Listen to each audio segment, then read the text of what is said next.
Welcome to our podcast series of Coffee with a Chord, where we discuss various peace and security related topics, including ongoing and emerging conflicts in Africa, policy developments, evolving theories, and innovative approaches to peace and security.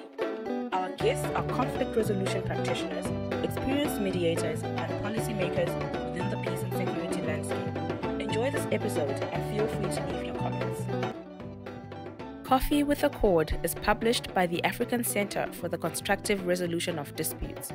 The views and opinions expressed in this production do not reflect the views of Accord and its affiliates. Good day and welcome to another episode of Coffee with Accord. It is my great honor today to speak with Moctar Kane.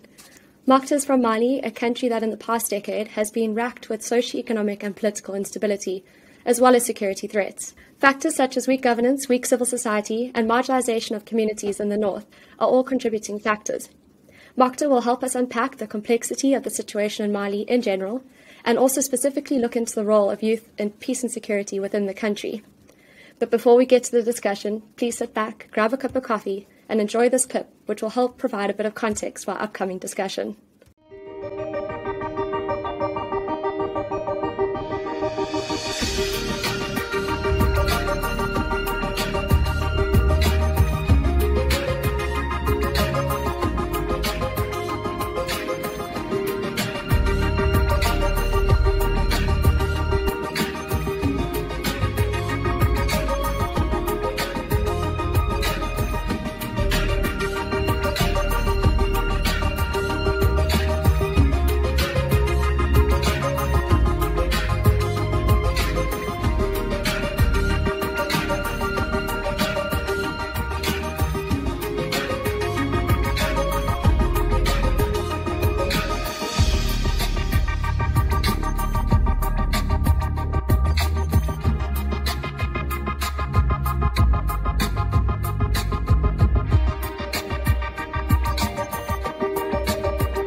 Welcome back.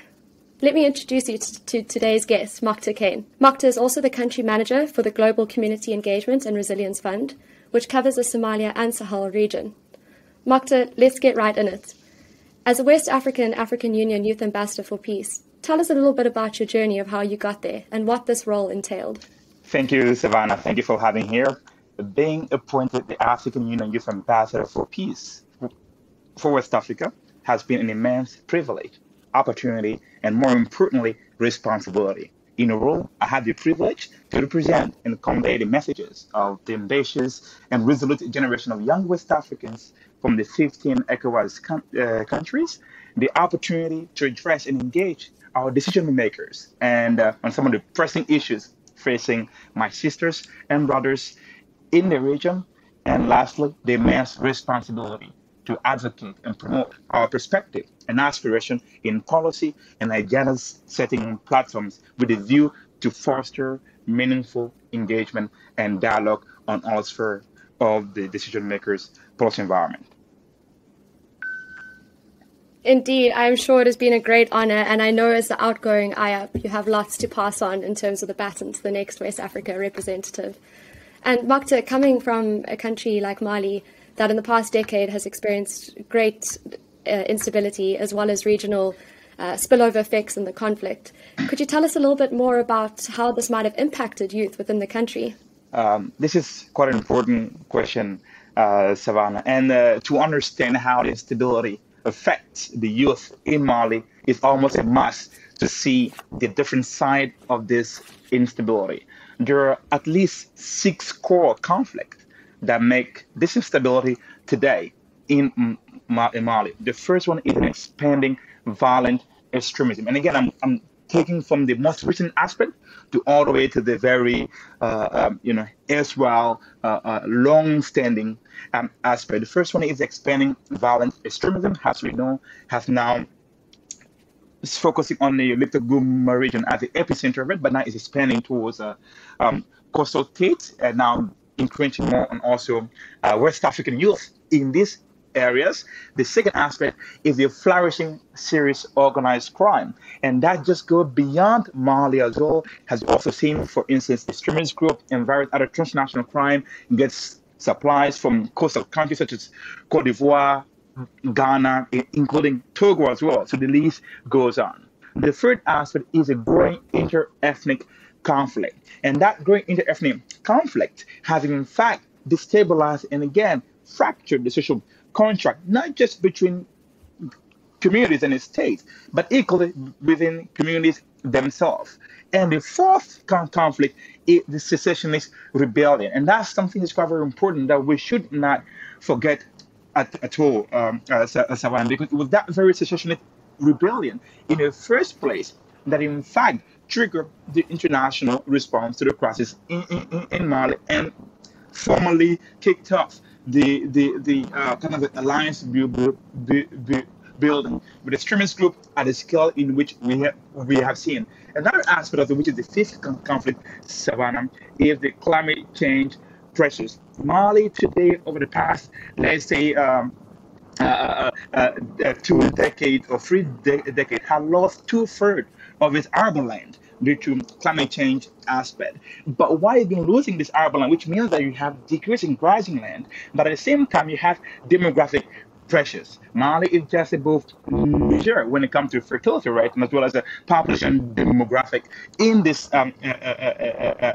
And that again is within the whole West Africa region, where our African countries are still among the top 20s, most of them in the top 10 into this space. And finally, the sixth conflict, which is quite very important. Mali has a state, as we know it, Savannah, has been a work in progress. So this concoction makes Mali a perfect cocktail of instability that affects youth in their past, their present, and their future in all possible sense of these words. We found ourselves with a responsibility to fix issues of the past, meaning that the feelings of democratic governance, having a system that actually works for Malians in wherever they live, leading them the way as well out of the current present impacts. As we know it, we are the youth fighting these battles, both on the government side, the extremist side, organized crime. We're all everywhere, and we are the main components of this conflict. And finally, we also need to lead the way in preparing a better Mali for those who will in turn be accountable to. Moctar, I think I always appreciate that I can give you an impossible task of simplifying a really complex situation, and somehow you always manage to do that. I think given the 6 components that you've highlighted there as sort of the contributing factors to what's going on in Mali, do you see youth having a role to play in trying to bring about stability within those 6 components? And if so, in what ways could youth contribute? So first, youth indeed have a critical role to play. Mali has, we know it today, has a very highly rural population. But first, you must address something very critical. You will notice that today, Savannah, when a lot of mention about youth in discussions, in topics, even in policy forum, there's a tendency to see youth as a kind of homogeneous group. And that's just a myth. Youth are not a homogeneous group.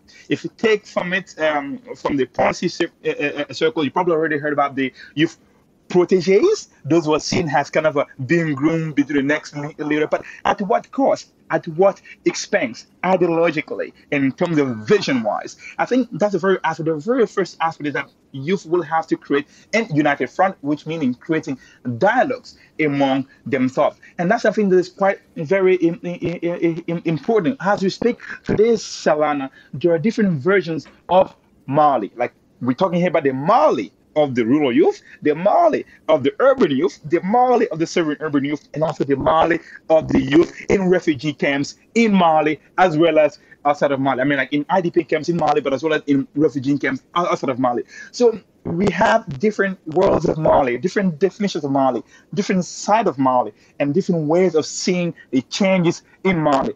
Youth at our side first, we need to be able to unite this front to create a dialogue within with ourselves to be able to gauge in those front, and then we'll take that document forward that we can propose to policymakers. But that's not going to be an easy task ourselves. Let's be frank and honest about it, because creating youth dialogue at this level also entails touching some of the interests as well as some of the kind of long-standing division issues that some youth always see has an opportunity as well to be able to continue to be in the elite position. That's a discussion that we also need to be, frankly, be having as well, among ourselves as youth. Thank you, Moctar. I think that you've really created a perfect way for me to ask the next question, that you see that there's clearly a role for youth to play and there's certain steps to take in order to consolidate that role. In what ways are you already seeing youth coping or building resilience in Mali? So youth have been doing a lot in Mali. So, Savannah, I mentioned earlier, in Mali, we have more than 70% of the population who's rural, which means that we have more than 70% of the Malian youth who's also rural. But the stories we hear a lot about today, most of the time, are youth based in urban areas. I mean, it's complementary, but that's only roughly 20 to 30% of the youth. Actually, you have 70% of it in rural areas, in living in areas occupied by the violent extremist group, and also like in areas that are also infested with some of the critical issues. So resilience building the youth have been doing is very, very something organic, something they breathe, something they produce. And again, I always say this: youth produce peace every single day in thousands of units. So we shouldn't let the voices of the few go astray to minimize or lower the voice and the impact of the majority in this in this area. There are several examples of youth in Malian communities that are mobilized together to protect their communities against any sort of external encroachment that might destabilize their communities. We've seen some volunteers joining self-militias group. Not really that's something laudable, but that's very fact in the sense of contributing to some extent to the protection, at least to monitor, to at least be able to provide intel and information that might support also with the security forces. And in this role, the youth in urban areas and rural areas have a very kind of let's say nice alliance, or kind of let's say impactful alliance, if you can call it that way, because the youth in the urban centers are more connected to the global world, if you want to call it that way, and can bring a lot of the know-how, technology, as well as kind of new avenues of lobbying and being able to relate those voices, those practices. And I think as well, this is also an opportunity to commend as well those youth as well, particularly who's been protesting some of the urban settings against some of the kind of deadly attacks and against the suffering of our fellow brothers and sisters in those regions. So resilience building has been happening in a multitude of fronts. It's been happening on the political front, in the social front, in the economic front, but even also on the security front with the youth not joining this militias. But that's not necessarily the kind of resilience we want to be seeing. As you know, a highly securitized response to this conflict is not really the perfect solution. Thank you, Moctar. I guess this kind of leads me to my last question. Having painted the picture of things that are going wrong in the country, but also things that are going right, and also some tangible steps that can be taken in order to help start paving a way towards some sort of sustainability or greater youth impact in terms of conflict prevention. I guess my final question to you is really just, what gives you hope for Mali? A number of factors gave me hope for Mali as Savannah. The first one is that at the moment, Mali, we have a generation of youth, a new generations of Mali who no longer define their future or they're present within the realm of, let's say, the colonial history, or within the realm of, let's say, the structural adjustment, who now feel it's about time for Malians themselves to define what Mali's means for them, to define what the new Malian needs to be, and to define equally what is a heritage they want to kind of leave as well to the next generation of Malians. So this is the generation who's breaking all ties, all chains, for ensuring Mali can then stand on its own and stand as well on its own values, on its own vision, and be able to serve every single Malian from wherever they are, from all the urban areas, including to all the way to the IDP and refugee camps outside of Mali. The second element that we have here is that naturally today we have more educated Malians than we had today than we had yesterday, and that's a very important factor. More and more Malians are going to schools. More and more Malians are connected online. Or still, even though still the penetration of the ICT technology remain quite low, but still Malians are connected every single day and do no longer want to be, let's say, only aspiring to go to the US or developed countries to experience what it means to live a fulfilling life. They want to have a fulfilling life wherever they are, wherever they live, in their own communities, with their own family around them. And lastly, and more importantly as well, this is a very changing decade for Mali. We're arriving at the end where the generation that started the independence or the Malian democracy is coming to an end. They will either retire or there will be out of commission, if you want to call it that way, from some particular age, region, or application. So this is actually a defining moment for Mali. I can cite several other reasons, but I think the three key ones that defining, that ensures, gives a lot of hope for Mali, are these three core aspects at the moment. Savannah. Thank you, Moctar. I guess I have one final thing to ask. If you were to give just one piece of advice for the youth in Mali, what would that be? Exactly, one piece of advice to youth in Mali, it will be, let's know ourselves, and let's know that only being truthful to Malian values, to Malian principles, and equally in an open-minded manner with humility, that understanding that our perspective cannot always be representative, but also we need to bring in more of our brothers and sisters who are more in these rural areas, are quite essential for any long-lasting change. Because let's not forget, the conflict happening in Mali is a highly rural conflict, and the solutions being given to it at the moment are highly urban solutions. No, thank you, Moctar. I guess I'll just give you the space. If you have any final thoughts to add, this would be your time to do it. Thank you so much. I just want to take this opportunity to kind of first and foremost thank the African Union Commission for continuously leading the way in youth inclusion in these spaces, in youth inclusion and a high decision-making platform, because we must commend the Commission for this, because it's been extremely great work in terms of this process, but of course as well to thank you, Accord, for the continuous support and engagement and putting youth aspect on the agenda. There's one thing to know the ideas and policies and the thought. There's another thing to have the platform to share them, and that in that case makes Accord and all the different partners a critical allies to all youth initiatives about this kind of this discussion that needs to be had, that needs to be heard, and more importantly, that needs to shape policy and strategies. Thank you. Thank you, Moctar. And I think that's my cue to say, and thank goodness for role models such as yourself that can really take the baton forward for pushing the youth peace and security agenda on the continent, and to ensure that the potential and ability of youth is recognized, is celebrated, and most importantly, supported. So thanks you, Moctar. For having me, Savannah. Thank you for watching today's episode of Coffee with Accord. Do not forget to subscribe to our YouTube channel so that you can receive notifications every time we post a new episode. For more updates, like our Facebook page, African Center for the Constructive Resolution of Disputes, or follow us on Twitter or on Instagram at Accord Online.